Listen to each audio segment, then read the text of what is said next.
Meus irmãos, bom dia, que a paz do nosso Senhor e Salvador Jesus Cristo seja com cada um de vocês. Hoje é manhã de sábado, dia 24 de julho de 2021, e eu passo por aqui para poder compartilhar mais uma porção da palavra de Deus com a sua vida. E antes de mais nada, gostaria de pedir para que você que porventura ainda não se inscreveu no canal, se inscreva no canal. Não esqueça também de ativar o sininho das notificações. E se você puder, deixa o seu like, deixa o seu joinha no vídeo. E caso você queira, caso você sinta no seu coração, ajude também a compartilhar esse vídeo com outras pessoas que também necessitam ouvir a palavra de Deus. Amém? Que Deus abençoe a sua vida abundantemente, em nome do Senhor e Salvador Jesus Cristo de Nazaré. Estava meditando na palavra de Deus, buscando em Deus uma orientação, e o Senhor veio falar comigo na palavra que se encontra em Oséias, capítulo de número 6, verso de número 6. Livro de Oséias, capítulo de número 6, verso de número 6. Diz assim a palavra de Deus: Pois misericórdia quero e não sacrifício, e o conhecimento de Deus mais do que holocaustos. Porque misericórdia quero e não sacrifício, e o conhecimento de Deus mais do que holocaustos. Aleluia! Louvado seja o nome santo do Senhor pela sua santa e poderosa palavra. Nesse contexto aqui, Oséias profetizou para o reino do norte, Israel, cuja capital era Samaria. E por algumas vezes também é dirigida a palavra aqui a Efraim. Efraim era a maior tribo que tinha em Israel. Então Efraim aqui, quando a gente vê no decorrer do livro de Oséias, é Deus falando do próprio Israel, usando a maior tribo ali que tinha, que no caso era a tribo de Efraim. Então o povo aqui nesse contexto está todo virado, a nação está toda virada. O povo, nesse reinado aqui de Jeroboão II, o povo estava próspero. Eles estavam prósperos financeiramente, mas eles estavam ali pobres espiritualmente. O povo estava corrompido, tantas autoridades, tanto os grandes como os pequenos, estavam corrompidos. Estavam andando em infidelidade a Deus. Tanto é que o próprio Deus faz com que Oséias ele case com Gomer, uma mulher que, no caso, após ele ter ali casado com ela, ela se mostrou infiel a ele. E isso demonstrava, era um símbolo do amor de Deus pela nação de Israel e a infidelidade do povo em relação a Deus. Então Deus aqui, propriamente nesse capítulo de número 6, a partir do verso de número 6, Deus então, o profeta diz que Deus ele quer misericórdia e não sacrifícios e não holocaustos. Por quê? Porque o povo, eles estavam vivendo uma religião externa, estereótipa. Eles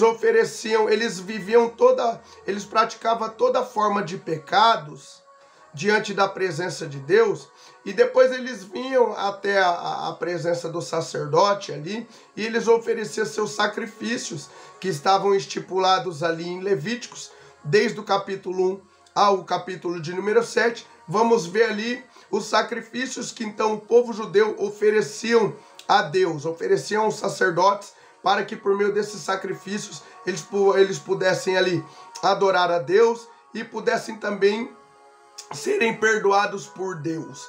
Então o povo estava aqui neste contexto, eles estavam vivendo na prática de pecado, fazendo tudo que era errado, não ajudava ninguém, não exercia misericórdia, e depois eles iam até o altar, eles ofereciam ali sacrifícios, holocaustos a Deus, com o intuito deles serem perdoados.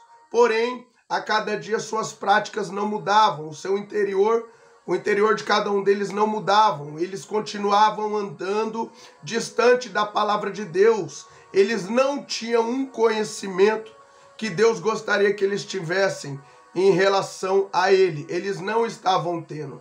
Então Deus usa aqui Oséias para poder dizer isso para o povo, dizendo que Deus queria misericórdia e não sacrifício, e o conhecimento dele mais do que holocaustos. Ou seja, Deus queria que o povo ouvisse, desse ouvido à sua palavra, não vivesse de aparência diante da presença de Deus, para que eles então pudessem, tendo uma vez um relacionamento estreito com Deus, de intimidade, uma vez eles obedecendo a palavra de Deus, então eles pudessem gozar dos benefícios desse relacionamento, que eles pudessem então gozar dos benefícios que esse relacionamento com Deus iria proporcionar a cada um deles. E é isso que Deus vem falar aqui. Certa feita Isaías disse: esse povo me honra com os lábios, mas o seu coração está longe de mim. E Jesus também, ele diz isso lá no Novo Testamento, nos Evangelhos, ele fala a mesma coisa, no capítulo 7 do livro do Evangelho segundo escreveu Marcos. Jesus, ele vai ali e fala também essas palavras que o profeta Isaías falou cerca de 700 anos antes da sua vinda. Então Jesus, ele vai e fala também, né? Esse povo aí me honra com lábios, mas o seu coração está longe de mim. E em vão me adoram ensinando doutrinas que são preceitos de homens. Era por isso que no Novo Testamento lá a gente vê que durante o ministério terreno, Jesus, ele combateu muito os fariseus, os escribas, que se intitulavam os maiorais, os mestres da lei, porém eles não exerciam misericórdia, eles não entendiam o significado real da lei, né? Eles viviam aquela religião que é externa, de aparência, mas o coração deles mesmos estava longe de Deus, né? Estava longe de Deus. E para relatar isso também, o próprio Jesus em Mateus capítulo de número 9, certa feita quando ele foi ali convidado, e ele estava ali comendo com os pecadores e os publicanos. Aí os fariseus estavam acompanhando ele na mesa ali e falou para os discípulos dele: ué, como que Jesus estava ali comendo com publicanos e com pecadores? Aí Jesus, ele vai, olha, ele ouve ali e fala: olha, os sãos não precisam de médico, e sim os doentes. Aí Jesus, ele no versículo 3, ele frisa: ide, portanto, e aprendei o que significa misericórdia quero e não sacrifício. Quando Jesus fala isso, com toda certeza Jesus estava levando eles, os fariseus que eram conhecedores da palavra de Deus, para aquele episódio que aconteceu em 1 Samuel, capítulo de número 15. Quando Saul recebeu uma ordem para acabar com os amalequitas. Porque a palavra de Deus, se eu não me falha a memória, lá em Êxodo 17, vai dizer que Deus fez um juramento, uma promessa para Moisés, que não ia sobrar ninguém dos amalequitas em pé. Porque quando o povo estava saindo do Egito como escravo, que foram libertos das garras de Faraó, então Amaleque se opôs, os amalequitas se levantou contra o povo hebreu, que era um povo ainda escravo. Eles se levantaram, não permitiram com que o povo passasse pela sua cidade, se levantou, vieram contra o povo de Deus ali, o povo hebreu. Então ali naquele contexto, Deus fez uma promessa para Moisés que ia arriscar da face da terra todos os amalequitas. E em Saul chegou o momento de Deus cumprir esse juramento que havia feito a Moisés. Então lá no capítulo de número 15 de 1 Samuel, vai dizer que então Saul recebe a ordem, como o primeiro rei de Israel, recebe a ordem para acabar com todos os amalequitas, com Agag, que era rei dos amalequitas, que não era para poupar nada, nem animais, nem crianças de colo, de nada, nem animais, nem nada, não era para poupar nada. E aí diz a palavra de Deus que então Saul vai, ouve a orientação, e ele vai lá e destrói tudo. Ele destrói todo o exército ali dos amalequitas. Ele destrói, ele faz como Deus havia ordenado, mata mulheres, mata crianças, acaba com tudo. Porém, o povo começa a voar em alguns despojos e começa a pegar o melhor do gado, o melhor das ovelhas e poupar. E o próprio Saul naquela feita vai e poupa Agag, o rei dos amalequitas, e traz ele prisioneiro, juntamente com o melhor do gado, o melhor das ovelhas, com o intuito que eles iriam usar aquele melhor ali dos gados, das ovelhas, para poder sacrificar a Deus, para poder oferecer sacrifício a Deus com aquele melhor do gado, melhor das ovelhas, o melhor daqueles rebanhos que eles trouxeram, que o povo juntou naquilo que tinha de melhor ali dos gados, das ovelhas, do rebanho, e trouxeram com eles, com o álibi de que eles iriam oferecer em sacrifício, em holocausto a Deus. E aí diz o contexto do capítulo de número 15, que então Oséias chega até Saul e pergunta se ele tinha executado a ordem de Deus. Ele fala que sim. Aí Oséias fala, que mugido aqui é esse que eu ouço? Aí Saul vai e fala, olha, isso aqui é todo o gado aí que sobrou dos amalequitas, né? E eu trouxe aqui, o povo trouxe para poder oferecer ao Senhor.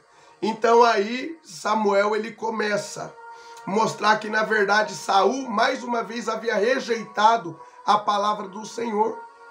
Ele havia rejeitado, ele não havia feito o que Deus mandou ele fazer. Não era para poupar Agag, rei, não era para poupar bichos, não era para poupar o melhor do gado. Não, Deus não pediu para ele fazer nada daquilo ali. Deus mandou ele exterminar tudo, acabar com tudo. Essa era a ordem explícita de Deus. Acabe com tudo, que não sobre nada nem Agag, nem que não sobre amalequita nenhum para contar a história, que não sobre nada, que seja acabado com tudo. E aí no versículo de número 2, olha só o que aconteceu. Então Samuel fala, porém Samuel disse, tem porventura o Senhor tanto prazer em holocaustos e sacrifício, quanto em que se obedeça a sua palavra? Eis que obedecer é melhor do que sacrificar, e o atender melhor do que a gordura de carneiros, ou seja, Saul devia ter obedecido à voz de Deus e andado conforme as orientações do Senhor. E ele não fez, e por conta disso ele foi rejeitado. Ele foi rejeitado. Então Jesus, ele frisa isso para os fariseus, que a misericórdia que Deus está falando é que se obedeça a sua palavra, é que ande em conformidade com o querer dele. Porque quando nós fazemos isso, quando nós buscamos ter o conhecimento de Deus, quando diz aqui no versículo 6, pois misericórdia quer e não sacrifícios, e o conhecimento de Deus mais do que holocaustos, quando buscamos ter um relacionamento com Deus de intimidade, quando buscamos andar em conformidade com o querer de Deus, quando nos apegamos com Deus com o coração sincero, então as nossas obras são feitas de amor.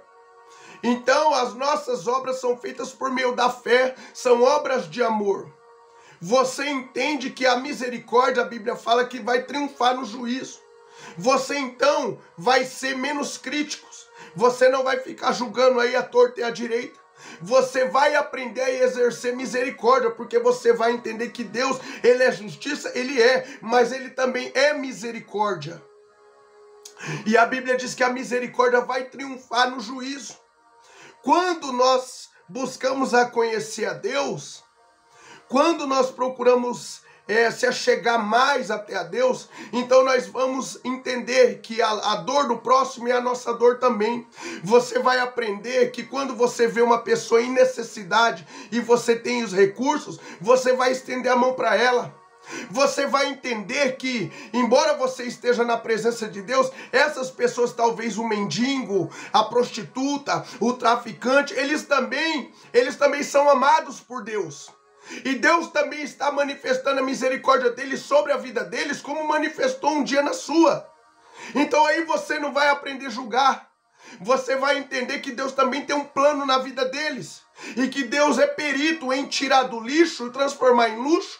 Deus é perito em tirar da sarjeta e colocar no altar para pregar o evangelho. Deus é perito em usar essas coisas loucas para confundir aquelas pessoas que acham que sabem de alguma coisa. Ele é perito em fazer isso. Então, quando nós temos um relacionamento com Deus, estreito com Deus, você vai aprender a perdoar. Você vai ver que o perdão é bíblico, então você precisa liberar o perdão. Você precisa amar. Você vai entender que você precisa se enquadrar no evangelho, na palavra de Deus, e não ela se enquadrar às suas vaidades. E aí você vai entender que se Jesus falou que você precisa virar a face a quem te fere, você vai ter que pedir para Deus te capacitar para que você faça assim. Você vai aprender que você precisa amar o seu inimigo, orar pelos que te perseguem, bendizer os que vos maldizem e pagar o mal que te fizerem com o bem, porque esse é o evangelho, essa é a palavra de Deus. Ou seja, os fariseus na época, eles eram peritos na religião estereótipa, eles eram hipócritas. Eles viviam uma vida de aparência. As boas obras que eles faziam, a princípio, era só para mostrar que eles estavam fazendo, mas o coração deles mesmo estava longe de Deus, porque o mesmo Deus que deu as ordenanças para Moisés e colocou e estabeleceu ali meios de sacrifício para o povo, que se encontra relatado em Levíticos capítulo 1 até o capítulo de número 7, esse mesmo Deus também estabeleceu princípios também na palavra de Deus, na lei de Moisés lá, em Deuteronômio capítulo de número 6, sobre o amor, sobre a misericórdia. Então eles pegavam a parte que convinha a eles, para poder exercer, mas o amor, a misericórdia, isso estava longe deles. E isso também estava longe aqui desse contexto do livro de Osés, do capítulo de número 6. O povo estava acostumado a viver na prática do pecado, depois eles iam até a Deus e oferecer sacrifício e com o intuito de continuar pecando.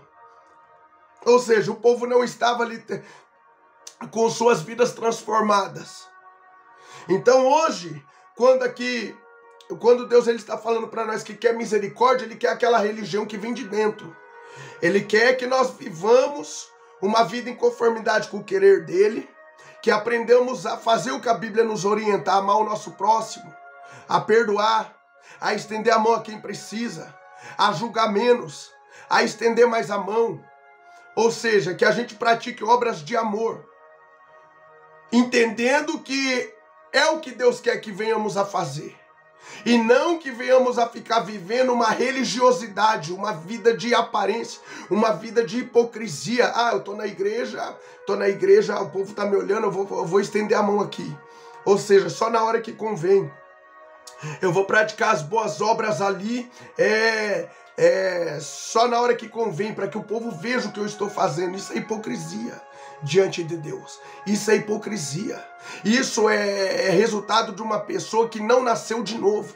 Porque quando nós nascemos da água e do Espírito, nós vamos entender que foi a misericórdia de Deus que nos alcançou, que não valíamos nada. Mas Deus teve misericórdia da nossa vida e nos trouxe para a sua santa e poderosa presença. E quem somos nós agora para achar que a prostituta, que o traficante, quem somos nós agora para achar que o andarilho aí na rua, ou que o seu vizinho da esquerda ou da direita não é amado por Deus? Quem somos nós para querer apontar? Quem somos nós para achar que a misericórdia de Deus é só sobre as nossas vidas? Não é assim. Não convém que sejais assim. Os fariseus viviam uma vida de aparência e Deus não quer que nós, na sua presença, venhamos a viver uma vida de aparência. Ele quer que a gente ame de verdade. E nós só vamos conseguir amar se relacionarmos com Deus a cada dia. Nós só vamos conseguir perdoar se tivermos um relacionamento íntimo com Deus a cada dia.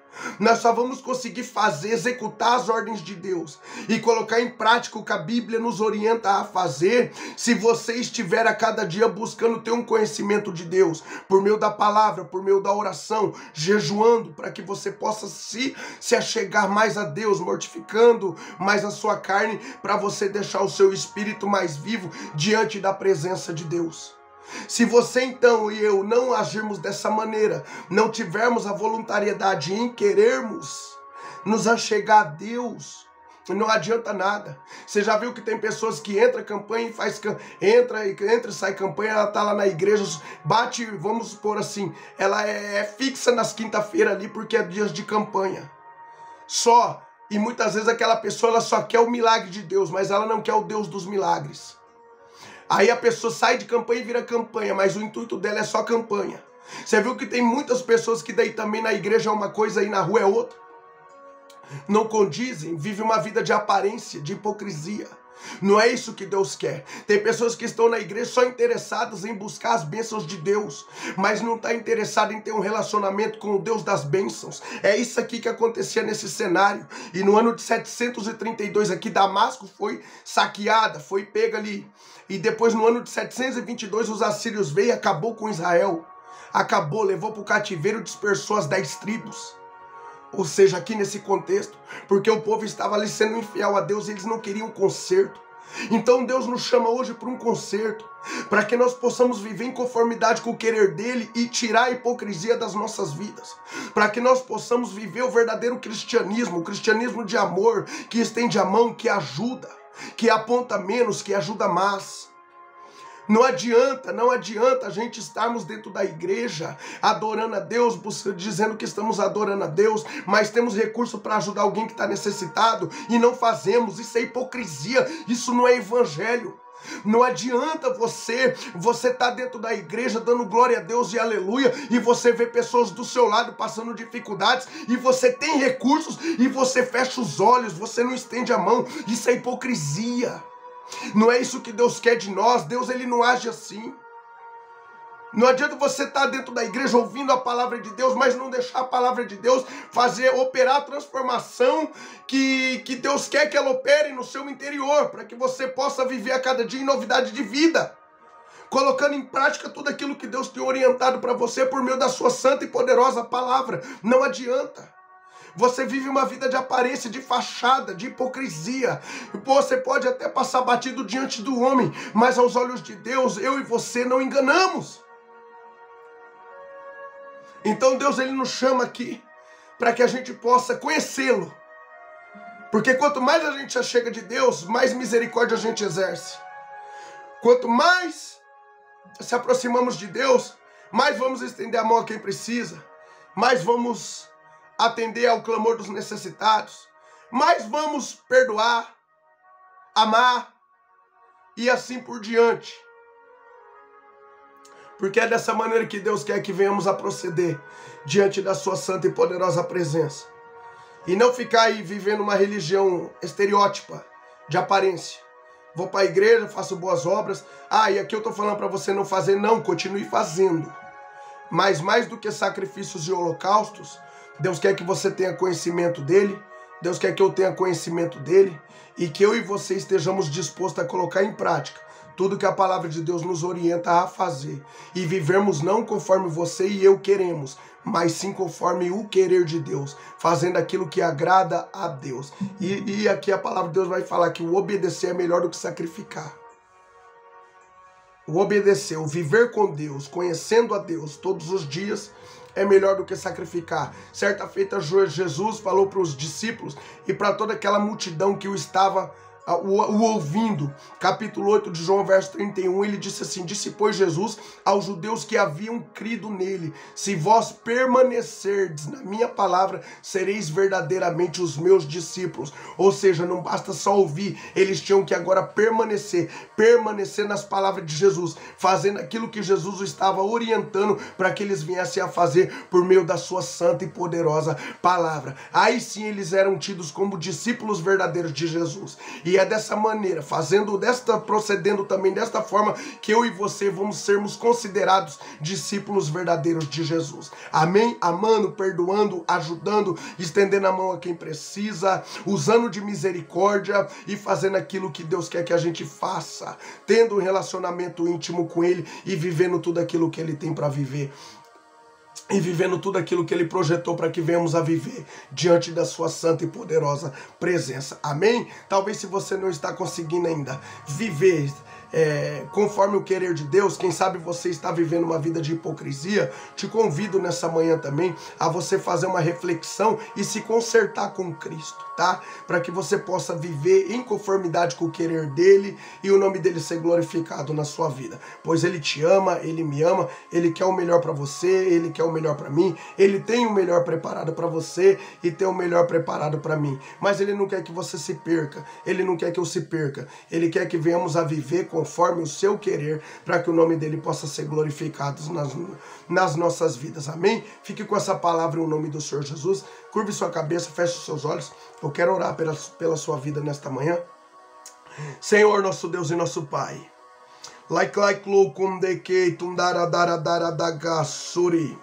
em nome do Senhor e Salvador Jesus Cristo de Nazaré, Pai, que eu venho, meu Pai, aqui orar por essas vidas que estão ouvindo esta oração, que ouviram esta palavra e agora estão ouvindo esta oração.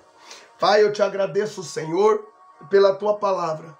Muito obrigado por nos orientar um pouco mais nesta manhã em relação, meu Pai, à maneira que devemos proceder diante da sua santa e poderosa presença, obedecendo, se apegando mais a ti, para que então o Senhor possa se alegrar, Senhor, com cada um de nós, e para que nós possamos então viver tudo aquilo que o Senhor tem projetado, para que venhamos a viver diante da sua santa e poderosa presença. Muito obrigado, meu Pai, pela tua palavra. Grava a tua palavra na tábua dos nossos corações, meu Pai, e nos ajude, Senhor, a viver uma vida sincera, íntegra, diante da sua santa e poderosa presença. Pai, nos liberte, nos livre da hipocrisia, Pai. Nos liberte da falsa religião, Senhor. Nos liberte, meu Pai, desta religião estereótipa, Pai. E nos ensine, Senhor, a cada dia a vivermos a verdadeira religião, meu Pai. Que é amando, que é perdoando, que é andando em conformidade com o seu querer, com a sua vontade. Nos ajude, meu Pai, a exercer misericórdia a quem precisa, a estender a mão. Nos ajude, Senhor, a andar conforme a sua palavra nos orienta, para que venhamos a andar, Senhor, para que então nós possamos, meu Pai, sermos aceitos diante da sua santa e poderosa presença, Senhor. Pai amado, Pai querido e santo, eu oro e peço, abençoe cada uma dessas vidas que estão ouvindo esta oração, abençoe, meu Pai, de uma maneira especial, cada família aqui representada. Pai amado, Pai querido e santo, venha suprir cada uma das necessidades dos teus filhos que estão ouvindo esta oração. Entra, Pai, com a providência que o teu filho e a tua filha necessita, Senhor, nesta manhã de sábado. É o pedido que eu lhe faço. Pai amado, Pai querido e santo, abre portas que estão fechadas na vida do teu povo que aqui está. Pai, muda cenários, muda a história, transforma vidas aqui, meu Pai, que estão ouvindo esta oração, para a glória e para a honra do teu santo nome. Endireita os caminhos, Pai, traz os que estão longe para perto, Senhor. Muda a história, Senhor Deus, eu te peço, para a glória e para a honra do teu santo nome. Pai, tira toda a opressão nessa hora, todo o peso espiritual, todo o aperto no peito, toda a dor na cabeça, toda a dor no corpo, toda a dor nas costas, toda a dor nas articulações, toda a dor nos braços, pernas, joelhos, meu Pai, remove, toca agora por meio do teu Espírito Santo e joga por terra, Pai, em nome do Senhor e Salvador Jesus Cristo de Nazaré, e leva a esses corações conforto, leva a esses corações paz, leva alegria no teu Espírito Santo, leva a esses corações um renovo espiritual, um refrigério espiritual, meu Pai, em o nome do Senhor e Salvador Jesus Cristo de Nazaré. Pai, ouve o clamor que eles têm feito a ti, Senhor, diariamente, buscando uma resposta, buscando uma providência tua, buscando uma intervenção tua, meu Pai, em alguma causa que eles têm colocado em oração, meu Pai, diante da tua santa e poderosa presença. Eu uno a minha fé com a fé dos teus filhos e peço, opera um milagre, Senhor, que o teu filho e a tua filha tanto necessita. Abre essa porta que o teu filho e a tua filha tanto necessita, Pai. Dá vitória para os teus filhos, para a glória e para a honra do teu santo nome. Senhor, que esse final de semana venha ser um final de semana de renovo espiritual, de fortalecimento, de vida, de ânimo para cada um de nós. Que esse final de semana venha ser um final de semana de portas abertas, de milagres, de curas da alma, de curas físicas, meu Pai, de milagres, meu Pai, materiais, espirituais, meu Pai, em o nome do Senhor e Salvador Jesus Cristo de Nazaré. Que esse final de semana venha ser um final de semana, venha ser um final de semana de bênçãos, de milagres, de vitórias, de respostas, meu Pai, para o teu povo que aqui está, meu Deus. É o pedido que eu lhe faço, Senhor. E permaneça, Pai, conosco no decorrer deste dia, nos guardando, nos livrando, nos protegendo de todo mal, Senhor. Assim eu oro nesta manhã, Pai, crendo no milagre, crendo na resposta e já te agradecendo em nome do Senhor Jesus. Amém. Louvado seja Deus. Que Deus abençoe a sua vida abundantemente. Amanhã, se Deus permitir, estarei aqui com mais uma porção da palavra de Deus para compartilhar com o seu coração. Fiquem todos com Deus, a paz do Senhor.